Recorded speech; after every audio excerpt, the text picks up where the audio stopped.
Bonjour, aujourd'hui je vous propose de jeter un petit coup d'œil au nouveau Vae Victis, le numéro 156 de mai-juin 2021, avec en couverture donc l'art de la guerre, Warburg 1760, défaite sur la Diemel.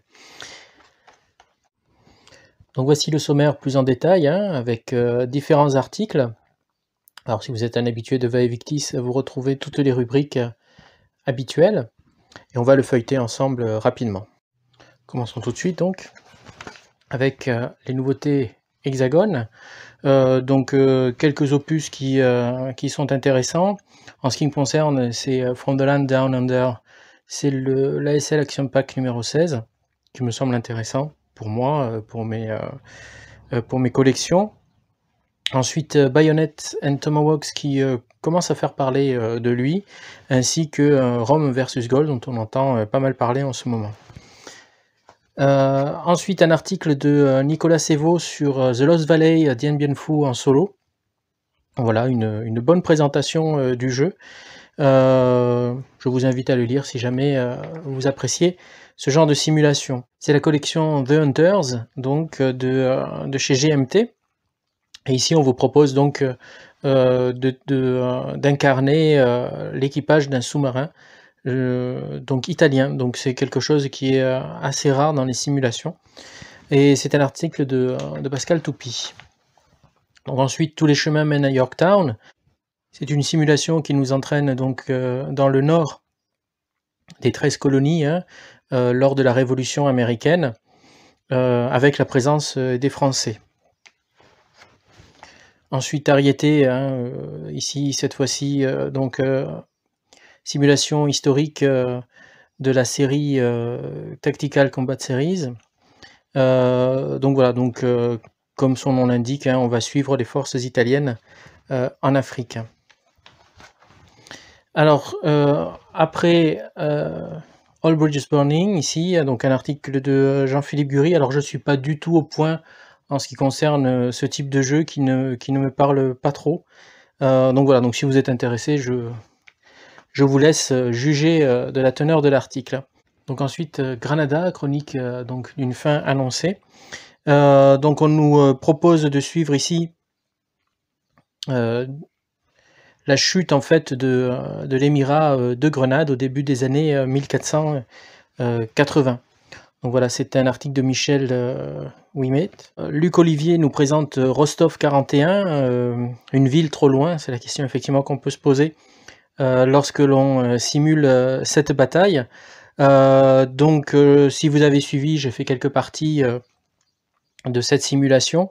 C'est donc la Standard Combat Series que j'apprécie vraiment dans sa règle, dans sa facilité, et puis aussi dans sa grande jouabilité. Donc je suis tout à fait d'accord avec l'article et avec ce que nous raconte Luc Olivier. Sea Monsters, j'ai bien aimé ici, donc ici la guerre du Pacifique qui a opposé le Chili à ses voisins. Voilà, donc c'est quelque chose qui m'intéresse particulièrement, avec donc la présence du Huascar, sachant que c'est bien Huascar comme ici, et ensuite il y a des erreurs, un coup c'est Huescar, enfin voilà, donc c'est bien le Huascar. Alors là, cet article m'a bien intéressé. Donc, il est de Pascal Toupy. Donc, Bouvines 1214, une bataille et 6 jeux. Donc, il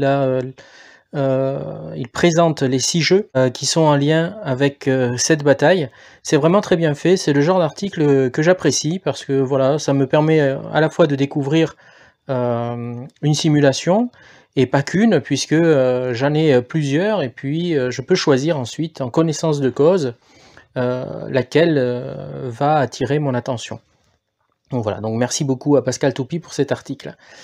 Ensuite, dans l'espace, vous ne serez plus jamais seul, donc Invaders from Dimension X. Donc ici un article de Arnaud de la Siega qui donc nous propose de découvrir cette simulation futuriste. Après, un scénario pour la Fronde, pour les guerres du Roi Soleil. Voilà, donc je passe. Ensuite, une simulation sur Australia, donc évidemment de la science-fiction. Bon, moi, c'est un sujet qui m'intéresse. J'ai bien aimé cet article de Dominique Sanchez qui nous présente donc cette simulation. Le jeu en encart, la bataille de Warburg 1760. Donc ici, un article de Nicolas Stratikos. Bon, c'est pas du tout ma période, donc je vais vous montrer rapidement le jeu en encart. Avant ça, bien sûr, un scénario ASL et un scénario pour mémoire 44. Donc voilà, donc le jeu en encart avec donc la carte que je vous laisse admirer. Voilà, donc toujours très belle carte, très fonctionnelle, et puis ça va droit à l'essentiel. On se perd pas dans des détails superflus. Ensuite, les pions, alors ils se détachent facilement. Donc voilà, une belle qualité sur les pions, comme vous pouvez voir. Très belles illustrations, hein, comme à l'accoutumée chez Vaevictis. Hop, on va le mettre de côté. Voilà, et donc le livret de règles. Alors, j'ai pas eu le temps de parcourir, donc je pourrais pas trop vous en parler, vu que je ne pense pas de toute façon pratiquer cette simulation. Voilà, mais comme d'habitude, hein, très peu de règles, c'est assez clair, il semble y avoir de bons exemples. Voilà, un tableau clair aussi. Voilà, donc c'est un jeu de Nicolas Stratigos, et donc les graphismes et la maquette donc par le studio Vaevictis. Donc voilà pour le jeu en encart. On continue. Ensuite, on attaque les figurines, donc Black Powder Epic Battles, donc la guerre sécession en masse. Alors oui, j'avais vu passer cette nouvelle collection. Bon, personnellement, je la trouve trop... Bon, déjà, c'est un format propriétaire, hein, c'est vraiment, on peut pas la mélanger avec d'autres figurines. Bon, voilà, bon... Pour moi, pas trop d'intérêt d'avoir une nouvelle collection comme ça. Enfin bon, bref, voilà. Après, si vous ne connaissez pas, pourquoi pas. Donc ensuite, Chakos Bayonet. Donc ici, on revient sur Mousquet et Tomahawks. Donc la V2 avec donc un nouveau supplément. Je pratique la V1 que j'ai bien la V1 et aussi le premier volume hein, que j'avais bien apprécié. Donc voilà. Donc ici, Nicolas Rosting nous présente ce deuxième, puisqu'il y en aura certainement d'autres, ce deuxième supplément. Ensuite, World of Tanks. Donc ici, on pourrait croire à une reprise de Tanks.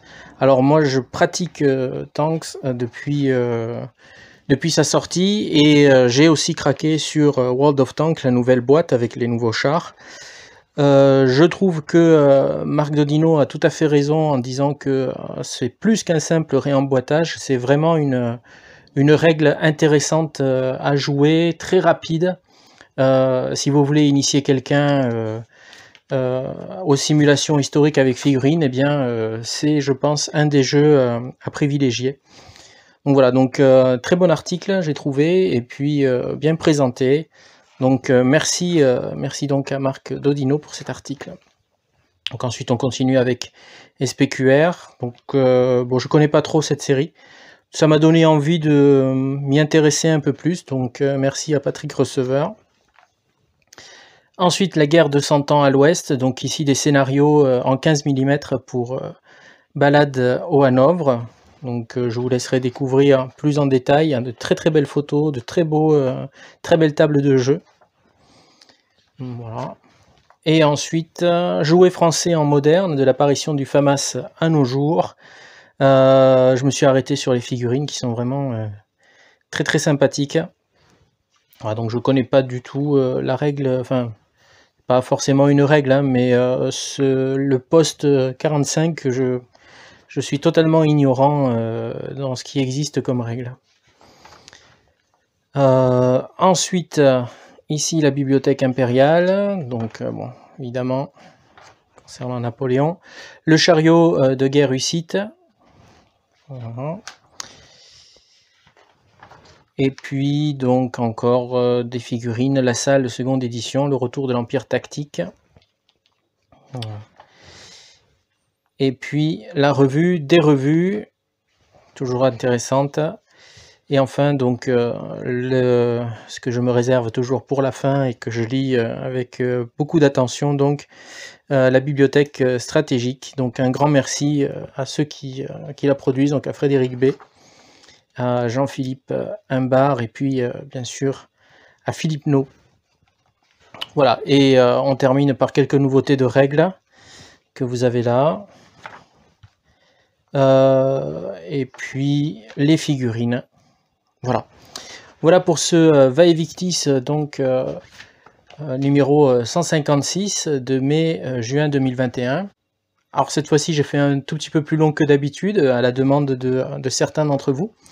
Eh bien, j'espère que vous avez apprécié. Je vous dis à la prochaine. Je vous remercie pour vos commentaires. Je vous remercie pour votre fidélité. Et puis, n'hésitez pas à vous abonner. Et à bientôt. Au revoir.